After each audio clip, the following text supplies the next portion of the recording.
Hello बच्चों, स्वागत है एक बार फिर से आपका आपके पहले चैनल स्टडी विद यूनिक पर। इसके पहले हमने जो फाइनेंशियल प्लानिंग का चैप्टर लिया है बेटा, इसके पहले का पार्ट, उसमें हमने सारे एग्जांपल जो थे जीएसटी से रिलेटेड और सीजीएसटी और एचजीएसटी सब में हमने डिफरेंशिएट कर लिया है। अब हम करने जा रहे हैं शुरू इनपुट और आउटपुट टैक्स। अब बहुत से बच्चे कंफ्यूज रहते हैं कि सर क्या होता है इनपुट टैक्स और क्या होता है बेटा आउटपुट टैक्स। अब इन दोनों में बेसिक जो फर्क होता है बेटा, ठीक है, इनपुट टैक्स वो टैक्स होता है जब कोई भी ट्रेडर यानी कोई भी शॉपकीपर, कोई भी डिस्ट्रीब्यूटर, मतलब ऐसा आदमी जो उस चीज को कंज्यूम नहीं करेगा, वो सिर्फ उसे बेचने के लिए ले रहा है, ठीक है, बेचने के लिए, समझ रहे हो। मतलब अगर सपोज एक आपके घर के पास एक शॉप है, मतलब एक दुकान है, ठीक है, एक दुकान है, उस दुकान में मिलते हैं सपोज टी शर्ट्स। अब टी शर्ट पहनी है मैंने तो टी शर्ट, ठीक है, टी शर्ट मिलते हैं। तो अगर वो 300 रुपए की टी शर्ट उधर से ले रहा है, ठीक है, जहां से भी वो ले रहा है, फैक्ट्री से, डिस्ट्रीब्यूटर से, मुझे नहीं पता कहां से, होलसेल में ले रहा है, लेकिन वो तो होलसेल में लेगा ना बेटा। आप होलसेल में लोगे क्या 100-200 नहीं, आप तो 2, 4, 3, 5, 6 ऐसे लोगे, है ना। लेकिन वो होलसेल में उठाएगा, 100 का बल्क उठाएगा या 200 का बल्क उठाएगा और ज्यादा टी शर्ट लेगा, ठीक है। तो वो ऐसे 100-200 टी शर्ट जब उठाएगा तो वो बेचने के लिए खुद तो कंज्यूम नहीं करेगा ना। तो सीधी सी बात है, जो कंज्यूमर है, जो हम है, वो है कस्टमर, ठीक है। तो वो उस चीज को जब ले रहा है, वो ट्रेडर जिसकी मैं बात कर रहा हूं, जो बल्क में उठा रहा है, वो उस चीज को लेते समय जो टैक्स देता है उसे कहते हैं बेटा इनपुट टैक्स, ठीक है।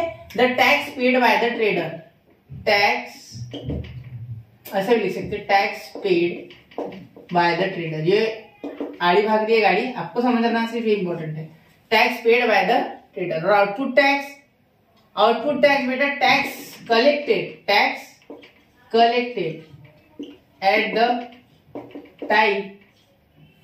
at the time of selling to the customer हम हो गए बेटा, याद रखना, कस्टमर हम हो गए, ठीक है।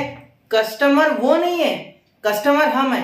देखो जैसे फॉर एग्जांपल एक फैक्ट्री है, पहले एक फैक्ट्री का एग्जांपल लेते, फैक्ट्री में बन गया ये माल, इन्होंने मैन्युफैक्चर किया, ठीक है। अब इन्होंने रॉ मटेरियल्स के ऊपर दिया होगा, जैसे टी शर्ट बनाने के लिए सपोज कपास या जो भी, कपास तो नहीं डायरेक्टली, जो थ्रेड्स वगैरह जो उनको लगते हैं वो, तो फैक्ट्री ने उसके ऊपर पूरा खर्चा कर दिया, उन्होंने रॉ मटेरियल्स के ऊपर पे किया, यानी इनका जो फिनिश गुड है, मतलब जो गुड इन्होंने बनाया, मतलब ये टी शर्ट, तो इसके ऊपर इन्हें टैक्स ये लगेगा। तो ये वसूल किससे करेंगे? ये करेंगे बेटा डिस्ट्रीब्यूटर से, जो कि डिस्ट्रीब्यूटर होता है, बड़ा होता है ये, मतलब बहुत ज्यादा क्वांटिटी में लेते हैं। फिर डिस्ट्रीब्यूटर किसको बेचेगा? डायरेक्ट हम यहाँ शॉपकीपर समझ लेते हैं, यानी शॉप का मालक, कोई भी शॉप का मालक, ठीक है, आप कुछ भी ले सकते हैं आपके मन से, शॉपकीपर जो भी होगा, टी शर्ट की दुकान है इसकी, ठीक है, इसे तो ये इससे लेगा, ये यहाँ से लेगा, इनमें से कोई भी यूज नहीं करेगा, वो आगे पास करेगा, और पास सबसे लास्ट कौन? कस्टमर आ गया बेटा। और ये कस्टमर ही पूरा का पूरा बोझ उठाता है, सारे दुनिया का बोझ कस्टमर उठाता है। मतलब सारा जो टैक्स है आज तक इन सबने दिया, वो सारा कहां से वसूलेंगे? कस्टमर से वसूलेंगे, है ना। लेकिन एक चीज याद रखना, इसके बीच में गैप क्या होता है बेटा, इसने अगर ये 100 की बेची, मतलब इसे 100 रुपए की इसने इसे बेची, ठीक है, इसने 100 रुपए की खरीदी, मतलब अगर इन्होंने 80 रुपीज में तैयार किया, मतलब फैक्ट्री को अगर 80 रुपीज लग रहे हैं तैयार करने को, तो ये 100 रुपए बेचेगी, मतलब 20 रुपए का प्रॉफिट करेगी, प्लस 20 में गई। ये इसे 100 का बेचेंगे, तो इसने 100 का खरीदा, लेकिन इसमें प्लस ये और मुनाफा जोड़ेगा, सपोज ये 40 जोड़ रहा, तो ये यहाँ शॉपकीपर के पास जा रहा 140 रुपीज का। अब शॉपकीपर ने 140 का खरीदा ना, तो ये बेचते टाइम पे अपना प्रॉफिट ऐड करेगा, सपोज 60 या सपोज 100 पकड़ लो डायरेक्टली, तो ये हो जाएगा हमारे तक आते आते 240। तो ये जो बीच में गैप है, देखो इसने 20 रुपए ज्यादा, इसने 100 की बेची इसे, ठीक है, तो इसने क्या किया, ये 140 की इसे बेची, तो इसने 100 के ऊपर टैक्स दिया होगा, जो भी दिया होगा, 100 रुपीज पे जीएसटी दिया होगा इसने, लेकिन बेची तो इसने 140 की ना, तो जो शॉपकीपर से वसूल किया इसने टैक्स, वो 140 पे किया, 140 पे किया। मेरी बातों पे ध्यान दो, यहाँ तो मैंने सिर्फ ऐसे ही रफ में बना दिया। तो 140 पे इसने वसूल किया टैक्स शॉपकीपर से, ये डिस्ट्रीब्यूटर ने शॉपकीपर से 140 पे टैक्स वसूल किया, तो टैक्स का गैप आ गया।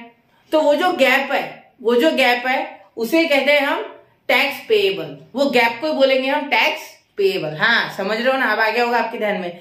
जैसे किसी एक आदमी ने जैसे एक कंपनी से किसी एक चीज हमने खरीदी, हमने वो वापस से बेची, तो हम प्रॉफिट में बेचेंगे, सिंपल सी बात है।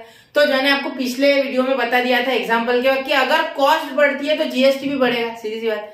अगर हमने 100 की चीज शॉपकीपर, मैं शॉपकीपर हूं, मैंने 100 की चीज किसी से ली तो मैंने 100 रुपए पे उसको टैक्स दिया है, ठीक है। पहले क्या हो मुझे पता नहीं, 100 की चीज जो है वो मैंने खरीदी, तो मैं 100 की थोड़ी ना बेचूंगा, मैं 200 की या 150 की या 120 जो भी प्रॉफिट होगा उसे ऐड करके बेचूंगा, मतलब जीएसटी भी बढ़ गया। अगर जीएसटी बढ़ता है तो मैंने ऑलरेडी जीएसटी तो 100 पे पेड किया था, तो बचा हुआ जीएसटी गया क्या, खा थोड़ी लूंगा, नहीं, उसे हमें गवर्नमेंट को देना होता है, ठीक है, समझ लो।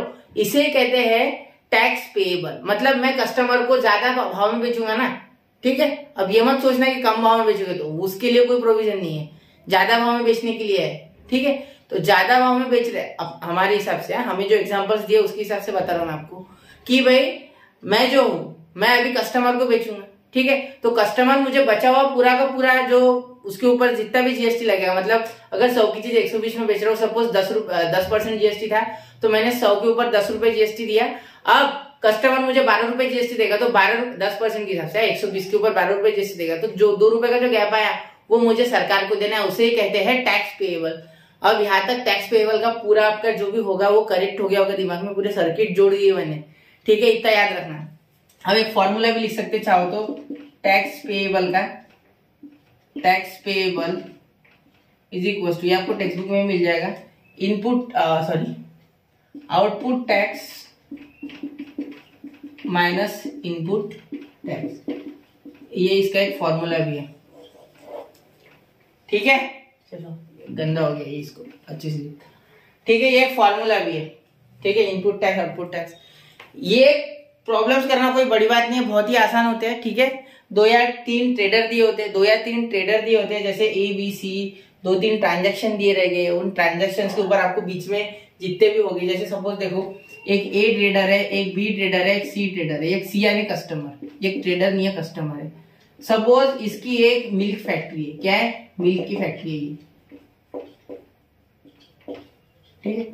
इसका कोई दिया नहीं, इसने ऑलरेडी रॉ मटेरियल्स पे जीएसटी दिया हुआ है, तो उसको पकड़ना मत है, वो तो फिनिश गुड बनाएगा। मिल्क फैक्ट्री ही है, मतलब इसे सब हर एक चीज की जरूरत पड़ेगी, इसे मिल्क की फैक्ट्री में सपोज आपको हमने मिल्क की जरूरत पड़ी सबसे पहले, उसके बाद से किस चीज की जरूरत पड़ी, उसे जरूरत पड़ी मशीन की, और वो प्लास्टिक बैग जिसमें पैक करके देगा या बॉटल, वो सब उसने ऑलरेडी पे किया है, ठीक है। तो इसके बारे में कोई बात नहीं करना, हमें बी का पूछा रहेगा कि देखो इसने जब इसे बेचा, ठीक है, इसने जब इसे बेचा तो इसने कुछ जीएसटी दिया होगा इसे, है ना। मतलब यहां अगर इसने 10 रुपए में इसे चीज बेची, सब तो 10 रुपए में इसे बेची, तो ये हमें ये जो देगा, ये हमें जो ये हमने सपोज ये शॉपकीपर है, तो ये 100 रुपए 10 की जो दूध का पैकेट है, ये इसे 10 का बेच रहा, मतलब इसने प्रॉफिट कमा लिया अपना। अब ये इसे 10 का बेच रहा, मतलब ये 11 का हो गया, सपोज ये 11 का हो गया, ये हमें 11 का बेचेगा।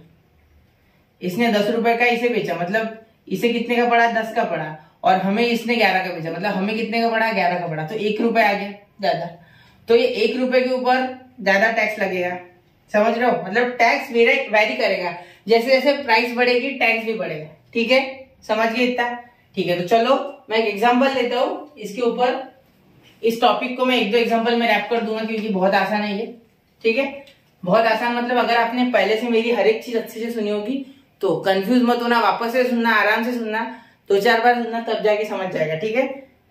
मुश्किल नहीं है, मैंने ज्यादा अच्छे से एक्सप्लेन कर दिया, मुश्किल नहीं है, हाँ, क्योंकि ज्यादा डिटेल में एक्सप्लेन कर दिया, इसको आपको ऐसा लग सकता है, आपको ऐसा भी, आप ऐसे भी समझ सकते दिल में कि हम कस्टमर है इसलिए सारा टैक्स हम उठाएंगे, सारे दुनिया का बोझ हम उठाएंगे, ठीक है, क्योंकि जीएसटी तो पूरा हमें देना है, आखिर में कोई कंपनी जीएसटी नहीं पे करेगी आपके ऊपर का, आपको लास्ट में देना है जीएसटी, लेकिन स्टार्टिंग में उनको देना होता है, समझ रहे हो। जब वो सारी चीजें रॉ मटेरियल्स लेते हैं या एक से दूसरे की तरफ ट्रांजेक्शन होती है, तो उसे भी देना होता है ना, तो इधर से वसूल करेगा, हमसे सारा हमसे वसूल करेंगे।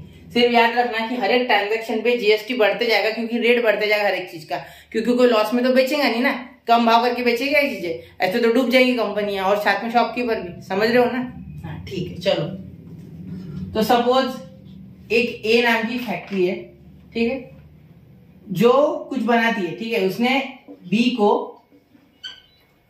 इसने 100 रुपीज की चीज बी को 110 की बेची, ठीक है, 110 की बेची, इसका कोई विषय नहीं है, मुझे बी और सी का निकालना है, ठीक है। और ये सी, ये कस्टमर है जो मैंने बॉक्स में निकाला।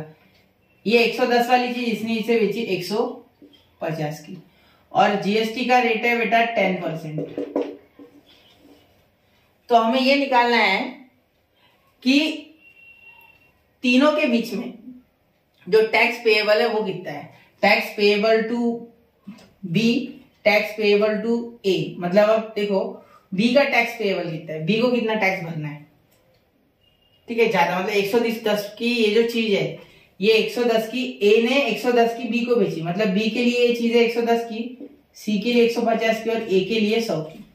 तो ए ने 100 की मैन्युफैक्चर कर दी, ये मैन्युफैक्चरर है, मैन्युफैक्चरर, ठीक है, ये मैन्युफैक्चरर है, मतलब ये मैन्युफैक्चर कर रहा है सारी चीजें, ठीक है, समझ रहे हो। तो ये मैन्युफैक्चर कर रहा है, ये बी और सी के बीच का गैप, तो देखो कैसे निकालेंगे।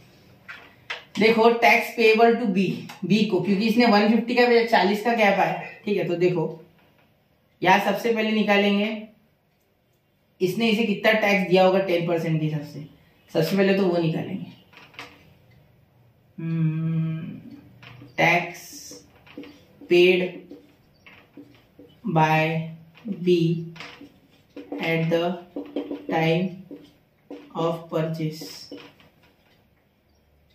PRCHS, परचेस, ठीक है। इसे हम क्या बोलते हैं बेटा, इनपुट टैक्स, मतलब ये है इनपुट टैक्स, ये आपको समझने के लिए लिखा है सिर्फ, याद रखना।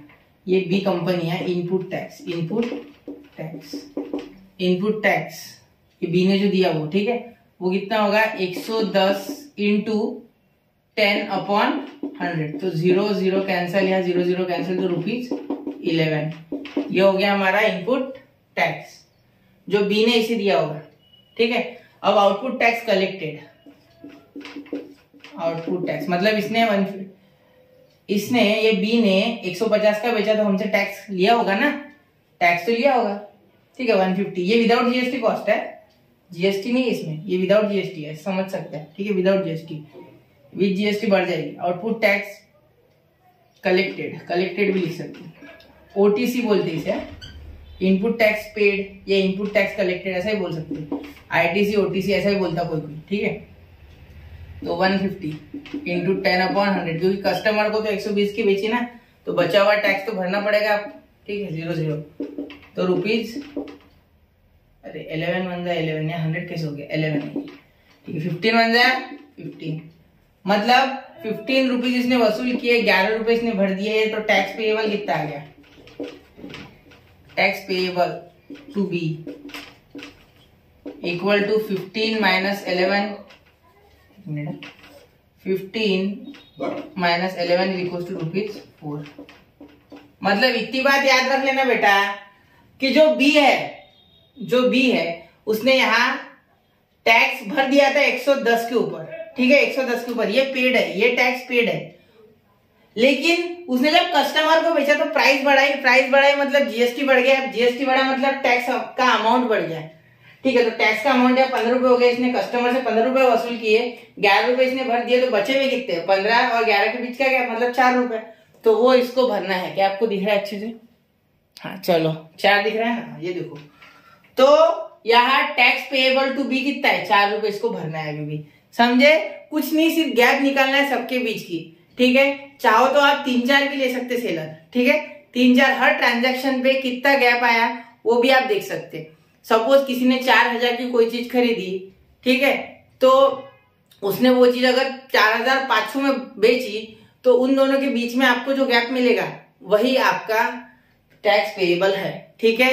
तो इसी के साथ ये यही रैप अप करता हूं, ठीक है, क्योंकि इससे ज्यादा इसमें कुछ नहीं है, आपको जो इनके बीच में गैप निकालनी है, मतलब हर ट्रांजैक्शन, अगर ट्रांजैक्शन 4 लोगों के बीच होता है ना, तो गैप कितना आएगा, देखो पहला transaction A to B, B to C, C to D, मतलब 1 2 3 आपको टैक्स पेएबल मिलेगी, ठीक है, ये याद रखना, ठीक है। तो चलिए मिलते हैं अगले वीडियो में, तब तक के लिए सीखते रहिए और पढ़ते रहिए और बोर्ड एग्जाम्स की तैयारी करते रहिए। जय हिंद, जय भारत।